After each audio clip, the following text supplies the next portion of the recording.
अरुण जेटली की हालत बेहद गंभीर है। प्रधानमंत्री नरेंद्र मोदी के अलावा अमित शाह, रक्षा मंत्री राजनाथ सिंह और हर्षवर्धन जो स्वास्थ्य मंत्री भी हैं, वो सारे लोग और बड़े बड़े नेता पहुंच गए। एम्स सुबह भर्ती हुए थे 10 बजे 11 बजे के बीच में, लेकिन शाम होते होते वहां जिस तरह से पूरी की पूरी कैबिनेट पहुंच गई, खुद पीएम मोदी पहुंच गए।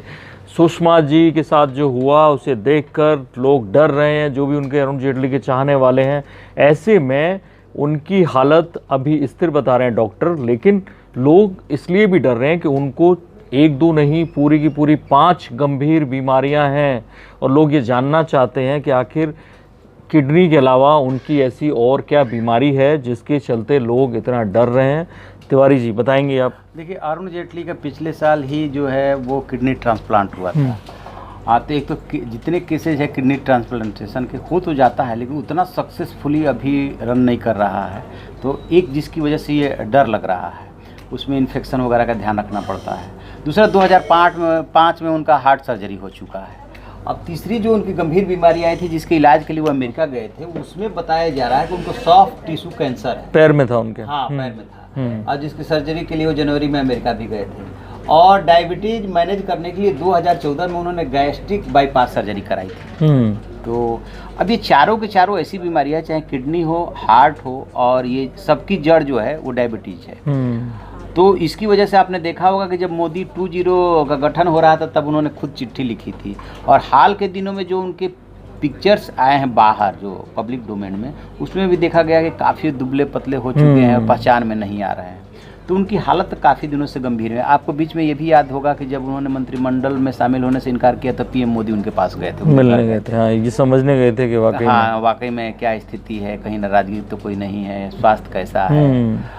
और अरुण जेटली पीएम मोदी और अमित शाह के लिए वो शख्सियत हैं जो कि बुरे दिनों में खड़े थे। और मेरे ख्याल से जेटली वो पहले नेता हैं जो जितनी आडवाणी की कोठरी थी, हाँ, उसमें से सबसे पहले जिसने निकल के मोदी को पहचाना और मोदी खेमे की बात की और मोदी को पीएम बनाने की बात। कहते तो ये है कि जो 16 अशोका रोड है उसके जस्ट बगल में जो उनके पहले वो बंगला हुआ करता था, उसमें जब ये लोग परेशानी में थे तो अमित शाह तो उसी बंगले में रहते थे और उसी ऑफिस में बैठे रहते थे। और उसी बंगले में वीरेंद्र सहवाग की शादी हुई थी, उसी बंगले में हुई थी।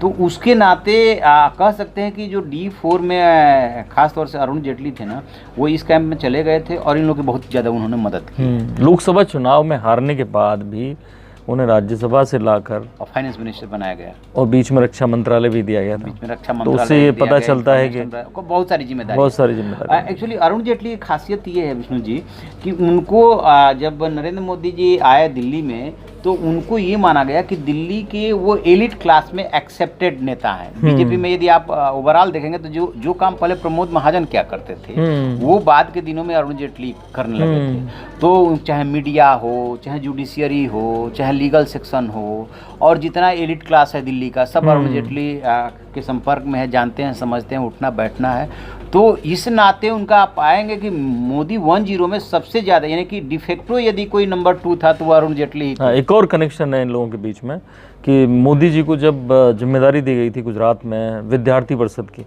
बतौर संगठन मंत्री, उनको मतलब संघ में रहकर उनको ये जिम्मेदारी दी गई थी कि विद्यार्थी परिषद का भी जिम्मेदारी अब आपके पास है। और वो 1974 में जो आंदोलन हुआ वहाँ पर गुजरात में, और इधर आप आइए दिल्ली में उस वक्त ये सारे लोग विद्यार्थी परिषद से जुड़ गए थे। उस वक्त ये चुनाव जीते, यहाँ पे दिल्ली यूनिवर्सिटी में प्रेसिडेंट बने जब रेश शर्मा इनके साथ जुड़े, वो ढेर सारे लोग थे। तो विद्यार्थी परिषद का कनेक्शन, इधर अमित शाह भी विद्यार्थी परिषद में रहे, तो वो लगभग एक ही टाइम पे सब लोग किसी न किसी अलग अलग पोजीशन पे थे। और ये भी एक बड़ी वजह है। जेपी नड्डा भी। मुझे वो वाकया याद आ रहा है जब प्रधानमंत्री नरेंद्र मोदी बने थे और अरुण जेटली जो है अपने परिवार को लेकर के उनके पास गए थे, तब उन्होंने उनकी बेटी से ये बात बोली थी कि अरुण जी को समझाओ, मैं ऐसे ऐसे बोलता हूँ करने के लिए और ये नहीं करते हैं। तो उनके हेल्थ को लेकर के निजी तौर पे जो है अमित शाह और पीएम मोदी बहुत चिंतित रहते हैं, क्योंकि उन्होंने मोदी 1.0 में तो उनका बहुत बड़ा कंट्रीब्यूशन है, उनको इस्टेब्लिश करने में, दिल्ली की राजनीति समझने में, बुझने में, हर चीज़ में उन्होंने जो है। तो कई तरह से संकट मोचक रहे हैं नरेंद्र मोदी सरकार के लिए, अरुण जेटली लगातार आप देखिए उनकी लास्ट जो ट्वीट है वो अभी अगर 7 अगस्त को उन्होंने की गोस्वामी तुलसीदास जी की जयंती पर, लेकिन उससे पहले उन्होंने जैसे ही जो 370 हटाने की बात आई, जब बिल लाया गया, उसके बाद उन्होंने कैसे कांग्रेस के लिए एक पूरा ब्लॉग लिखा और कांग्रेस को पूरी उसकी गलतियां गिनाते हुए, जो असली बात है वो बिल्कुल अरुण शौरी की जैसे फैक्ट के साथ अपनी बात को दमदारी से रखना, वो अरुण जेटली की आदत रही। और हर मोर्चे पर, चाहे वो फाइनेंस का मोर्चा हो, डिफेंस का, सूचना प्रसारण मंत्रालय, यहाँ जो लुटियंस मीडिया जिसे न्यूज़ ट्रेडर्स कहते रहे नरेंद्र मोदी, उसके खिलाफ एक्शन लेना हो, या कांग्रेस की नस नस को पकड़ना, और एलीट क्लास में जैसा तिवारी जी ने बताया वो पकड़ रखना, क्योंकि वकील हैं तो कानूनी दावपेच वो अच्छे से जानते हैं, संगठन को अच्छे से समझते हैं, और सरकार में उनकी अच्छी पकड़ नौकरशाहों के बीच भी है, और वो समझते हैं किसी को कैसे मात दी जाती है। और यही एक बड़ी वजह है कि जो इतने नीचे से आए नरेंद्र मोदी, जो इस लुटियन जोन को, दिल्ली को समझना, उनके लिए उन्हें एक विश्वस्त आदमी चाहिए था, वरुण जेटली हैं। लगातार उनके लिए वफादार की तरह, राइट हैंड की तरह रहे, तभी पूरी सरकार परेशान है। नरेंद्र मोदी, अमित शाह, राजनाथ सिंह जैसे दिग्गज परेशान हैं, और सभी लोग यही दुआ मांग रहे हैं, और हम भी, कि अरुण जेटली स्वस्थ हों जल्दी से जल्दी, और जो एम्स गए हैं जल्दी से जल्दी घर वापस लौटें। देश को, सरकार को और उनकी पार्टी को भी उनकी जो क्षमता है उसका फ़ायदा मिले। बाकी बड़ी खबरों के लिए देखते रहिए इंडिया न्यूज़। सब्सक्राइब करें इन खबर। थैंक यू, नमस्कार।